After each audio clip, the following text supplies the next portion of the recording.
Bonjour et bienvenue à Opinion d'aînés, une émission consacrée aux enjeux qui touchent le troisième âge et avec des propos que vous ne retrouverez nulle part ailleurs. Au sommaire cette semaine, une communauté religieuse qui agit contre la crise du logement, une façon intelligente et efficace de faire un don de charité, le respect élémentaire envers ceux qui reçoivent des soins à domicile et, bonne nouvelle, un fraudeur qui devra rembourser ses victimes. Pour vous en parler, et encore plus, je suis avec Dominique Delbast, qui est à Sherbrooke. Dominique, une communauté religieuse, il commence à en avoir de moins en moins. Le personnel est assez âgé, il y a peu de relève, mais il y a encore de l'action bénéfique dans notre société. Eh bien oui, alors c'est assez extraordinaire. On parle souvent des bobos qu'il y a dans les résidences pour aînés, RPA, etc. Mais il y a quand même des bonnes choses qui arrivent et il faut vraiment le souligner. Dans les années, dans la première partie du XXe siècle, les communautés religieuses, que ce soit les hommes ou les femmes, étaient très actives dans la société du Québec et elles étaient actives dans la santé, dans l'éducation, dans la charité. Et évidemment, tout ça est tombé un petit peu avec l'intégration de tous ces services-là par le gouvernement. Mais il y a encore des communautés religieuses au Québec qui sont actives. Et je dois dire qu'il y en a une qui a fait vraiment un geste spectaculaire. C'est une communauté religieuse de Joliette. Et il y a longtemps de ça, sœur Hectorine était vraiment préoccupée par l'avenir de sa communauté. Toutes ses sœurs étaient âgées, elles avaient en moyenne 86 ans. Elles avaient un couvent, elles avaient un immense terrain sur les bords de la rivière l'Assomption, mais les deux communautés étaient très vieillissantes. Alors, les sœurs ont décidé de faire des résidences pour aînés. Après 50 démarches qui les ont menées jusqu'au Vatican et jusqu'à l'approbation du pape, imagine-toi les démarches, les religieuses ont parti ce projet qui s'appelle Pax Habitat avec plusieurs organismes dont le gouvernement du Québec, la Caisse de dépôt, la ville de Joliette et ont parti ce projet fantastique qui s'appelle Pax Habitat. Et c'est une formule un petit peu révolutionnaire dans le domaine de l'hébergement des aînés parce que généralement, au fur et à mesure qu'ils vieillissent et qu'ils ont des bobos, les aînés vont changer d'endroit et finalement se retrouver souvent malheureusement dans les CHSLC. Les CHSLC, dis-je bien. Alors, les religieuses ont pensé à un concept qui pourrait s'étaler partout au Québec maintenant, est un concept qui finalement prend les gens au début, quand ils rentrent, et les accompagne jusqu'à la fin. C'est un concept qui dit que les locataires n'auront jamais à déménager, même si leur autonomie décline. Alors, les logements sont assortis avec des services associés, adaptés à l'état de santé de 5 résidents. Et cette résidence a été conçue avec, à l'intérieur, un CHSLD qui a 35 places, et qui va abriter les aînés jusqu'à leur fin. Alors, je dois vous dire que cette résidence est quand même assez extraordinaire. Elle est claire, elle est large, elle est moderne et j'ai visité Pax Habitat et j'ai vraiment été enchanté et vraiment surpris de tout ce que les sœurs et les gens qui les ont accompagnés ont mis là-dedans pour arriver à quelque chose de vraiment très bien, quelque chose qui devrait être dupliqué à la grandeur du Québec. Alors, pour vous résumer ça, Pax Habitat, c'est évidemment une RPA. Il y a 102 logements pour aînés, dont 25 où le foyer est limité à 25% des revenus des résidents. C'est-à-dire que si un résident n'a que 1 000 $ par mois, il paiera 250 $ par mois de loyer. Okay? C'est très important. Au total, il y a 120 locataires et pour l'instant, il y a 54 religieuses et 66 laïcs, et les religieuses resteront là jusqu'à la fin de leur jour. Il y a 35 places à la maison Humania, celle qui donne tous les services que donne un CHSLD. Et pour vous informer des prix, eh bien, les loyers sont entre 660 pour un studio et 1390 $ pour un 4,5, chauffage et climatisation inclus. Alors, c'est vraiment pas cher du tout. Okay. Alors, on a fait aussi une dualité. En même temps, on a construit un centre pour la petite enfance de 70 enfants qui côtoie le RPA et qui permet des échanges entre les enfants et les aînés. Alors, le coût de réalisation, me direz-vous, 43 millions, soit 350 000 $ par porte, qui est à peu près le tiers des maisons des aînés de Madame Marguerite Blais. Alors, ces coûts-là ont été divisés entre la SCHL, la Société d'habitation du Québec, les congrégations des sœurs qui ont quand même mis 15 millions de $ en dons et 7 millions en prêts, et la ville de Joliette qui a mis 1 million et qui a racheté pour ce prix tout le parc qui appartenait avant au Monial. Alors, ça a été vraiment une belle expérience qui s'est très bien déroulée grâce au bon vouloir de toutes les parties qui ont vraiment mis du leur pour faire quelque chose de bien, et il faut les en féliciter. Alors, la sécurité vraiment est maximum et tous les résidents mangent ensemble le midi. Et je peux vous dire que c'est très bon parce que moi-même j'y ai mangé et ça crée une ambiance, tout le monde se rassemble pour partager le midi et c'est vraiment très intéressant comme concept. Alors, Pax Habitat, évidemment, c'est complet, évidemment, il va y en avoir d'autres, nous l'espérons, mais c'est vraiment une réalisation exceptionnelle et il faut le noter. Tout à fait exceptionnel. Et cette proximité des générations avec les générations plus jeunes, c'est absolument ça qu'il faut faire. Si on veut rester jeune, il faut être encadré, il faut être en présence de jeunes. Alors, j'espère que nous n'aurons pas déménagé à Joliette tous et toutes et qu'on pourra avoir de semblables initiatives dans notre quartier. Oui, on se le souhaite. Une autre façon de faire du bien dans notre société, qui en a souvent très besoin, c'est comment venir en aide aux plus démunis là, de façon intelligente et efficace. Ben voici, c'est par l'entremise de Centraide. Centraide, c'est cet organisme parapluie qui chapeaute plus de 375 organismes de bienfaisance, de charité et de communautaire. Et Centraide est très réputé pour une gestion de ses finances qui est correcte, qui est serrée, et aussi son action efficace et irremplaçable. Donc, pour donner un coup de pouce à Centraide, voici la formule. C'est un don planifié, soit de votre vivant ou posthume dans votre testament.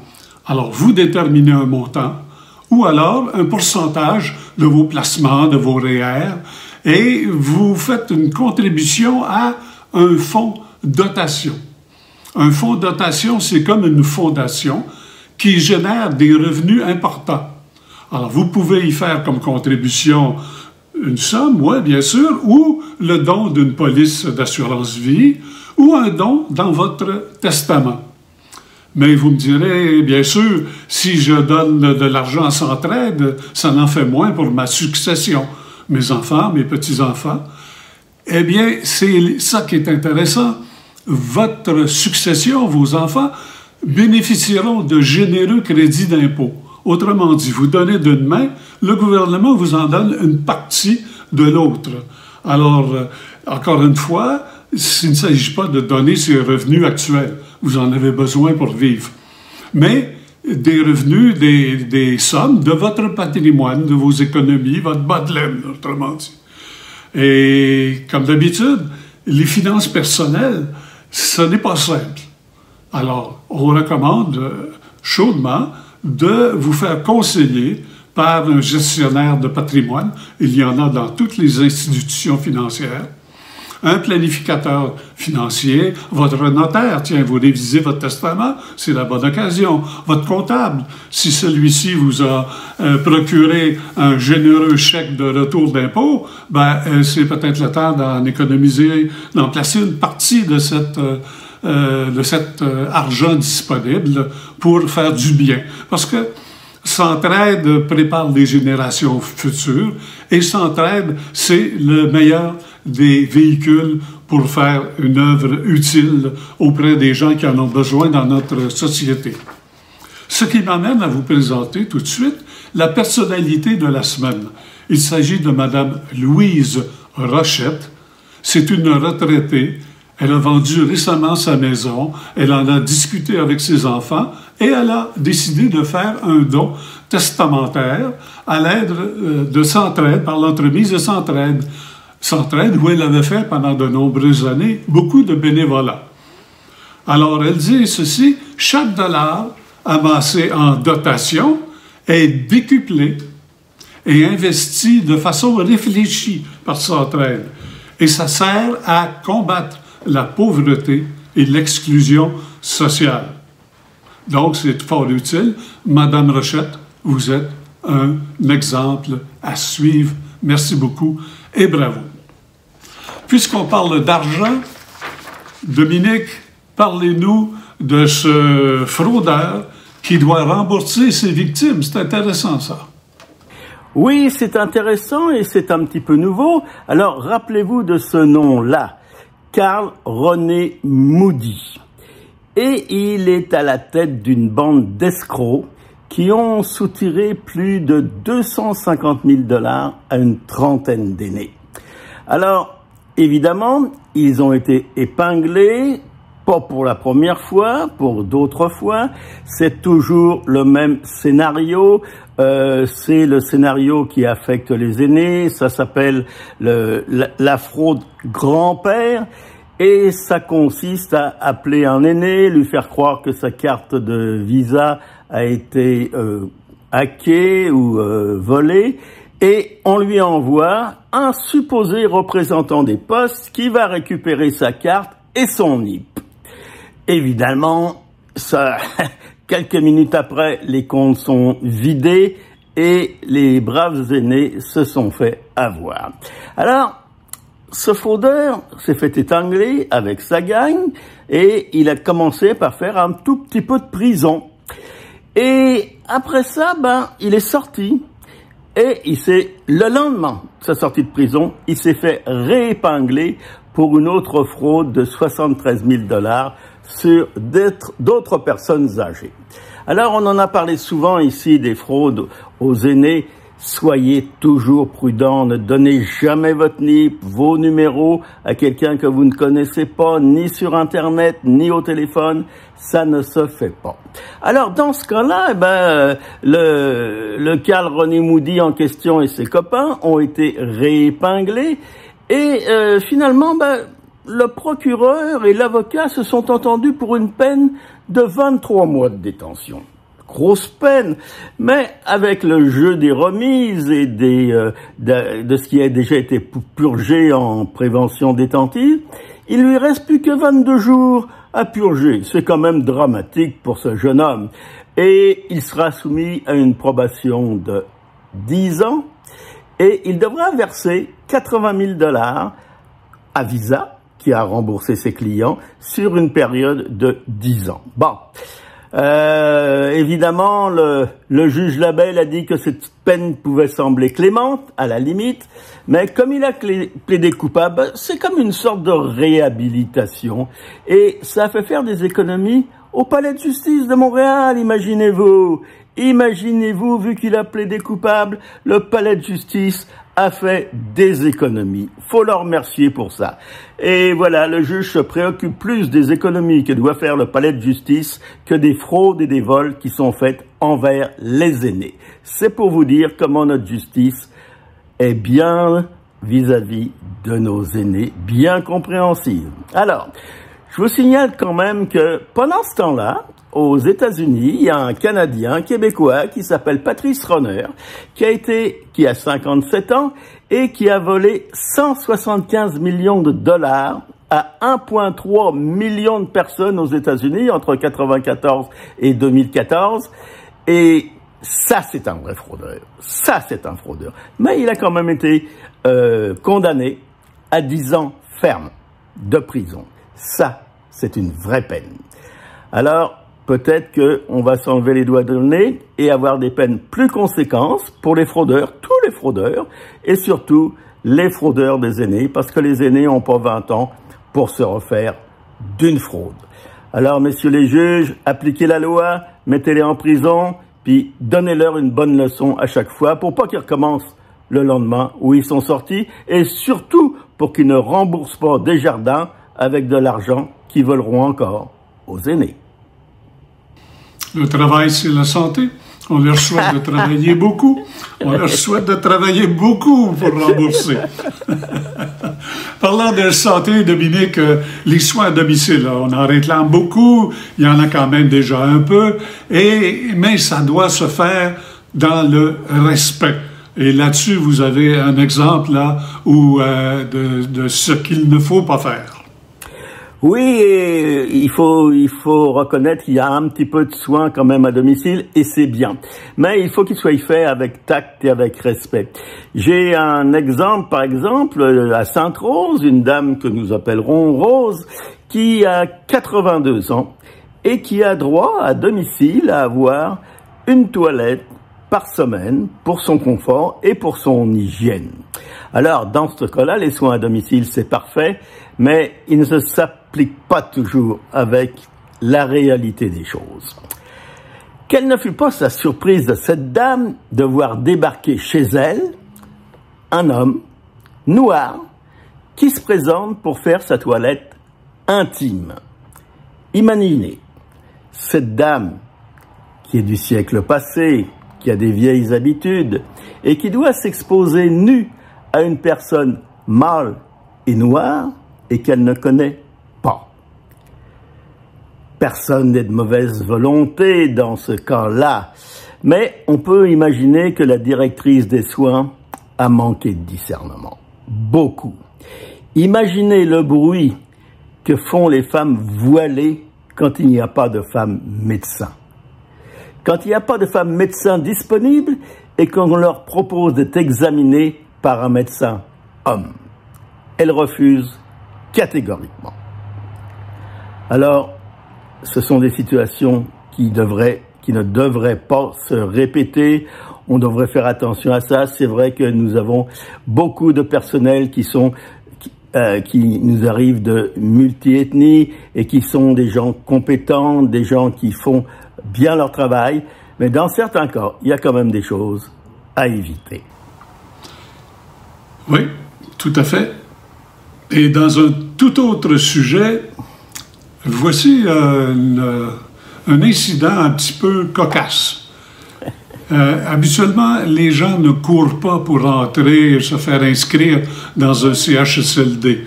Mais il s'est produit un événement un peu inusité à Beauceville, où c'est un dindon sauvage qui est entré par effraction dans un CHSLD. Et le plus étonnant, c'est qu'il l'a fait au 3e étage.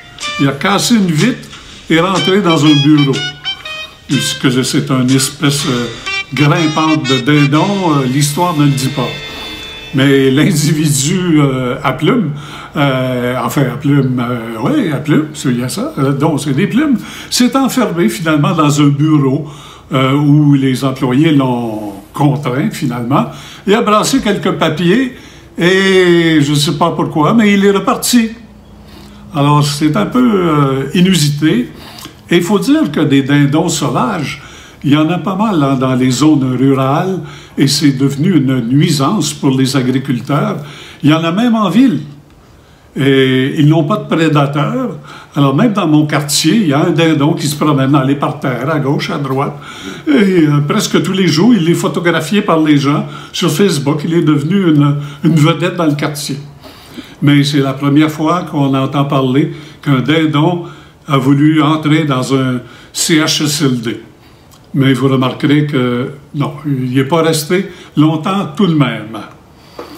Alors, parlant d'oiseaux rares, oui, Dominique, vous voulez nous parler maintenant des politiciens, ceux qui sont... Oui, mais avant, je voulais mentionner que s'il y avait plus de dindons sauvages dans les CHSLD et qu'on pouvait les cuisiner, ça ferait une cuisine remarquable et très supérieure à ce que mangent nos aînés ou à ce que ne mangent pas nos aînés dans les CHSLD. Ah, il faudrait pas se servir de patates pilées en poudre avec ça. Donc, oui. on revient à nos autres oiseaux, les politiciens qui font dans le subliminal. Là, vous m'intriguez. Je vous écoute. Oui, bien, c'est une notion dont on a parlé longtemps dans les années 70, c'était les images subliminales. C'est-à-dire que dans un film, on intégrait une image et qui s'imprégnait dans le cerveau des gens qui regardaient et qui ensuite déclenchait d'une façon involontaire des achats ou des actions. Alors, en regardant nos politiciens, surtout parler du problème des aînés, j'ai constaté qu'ils avaient repris la formule et qu'ils nous envoyaient beaucoup de petites images subliminales.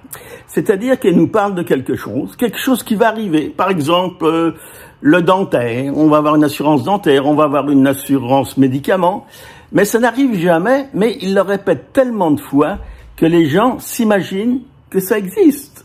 Et après ça, ils le volent. Alors, toutes ces choses que les politiciens nous envoient à petits coups dans le cerveau, chez beaucoup de gens, ça reste imprégné et les gens finissent par croire que ça existe et que c'est là. Et j'ai une petite mention là-dessus, c'est que une personne qui avait toute sa tête et qui était dans un CHSLD, bien malgré elle, elle aurait voulu retourner chez elle.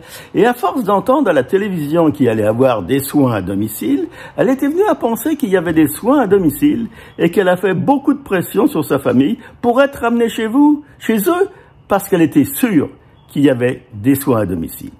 Ce n'était pas le cas, malheureusement, ça faisait partie du petit subliminal que nous incrustent nos politiciens régulièrement, mais qui n'arrive jamais. Les politiciens, des faiseurs de rêves parfois, des magiciens, tout ce qu'ils font avec nos taxes et tout ce qu'ils ne font pas. Alors, on reviendra là-dessus, on va avoir des élections éventuellement. Maintenant, écoutez, Dominique, vous vous promenez pas mal cette semaine, hein? Vous êtes allé à Joliette, vous nous avez dit, et vous avez pris le métro à Montréal en plus, que vous avez trouvé propre. Mais c'est pas nouveau, ça, Dominique. Le métro, il est propre à Montréal. Eh bien, j'en suis très heureux et fort aise parce que ça faisait très très très longtemps que je n'avais pas pris le métro à Montréal et je l'ai trouvé très propre un samedi matin. Et évidemment, quand on rentre dans le métro, on rentre un petit peu dans les Nations Unies, c'est sûr. On a beaucoup d'ethnies dans le métro, mais tout le monde était agréable et j'ai vu plusieurs fois où des gens cédaient leur place aux aînés avec beaucoup de courtoisie et ça m'a fait un grand plaisir. Bon, le métro, il est bien, il est parfait pour les aînés qui ont plus de 65 ans à Montréal parce qu'il est gratuit, mais il n'est pas gratuit pour les autres aînés, comme si nous, de Joliette ou de Québec, on n'avait pas contribué à la construction du métro et qu'on n'avait pas contribué à l'entretien du métro et qu'on ne contribuerait pas aux milliards que sont en train de nous demander les responsables du métro et des transports en commun. Alors, quant à le faire gratuit pour les aînés, faites-le donc pour tout le monde. Petite à côté, c'est vrai que le métro a été construit il y a 60 ans, mais il n'y a pas beaucoup d'escaliers mobiles et il n'y a pas beaucoup d'ascenseurs, ce qui est un petit handicap pour les aînés. Mais j'ai quand même été impressionné par la qualité et la propreté du métro de Montréal.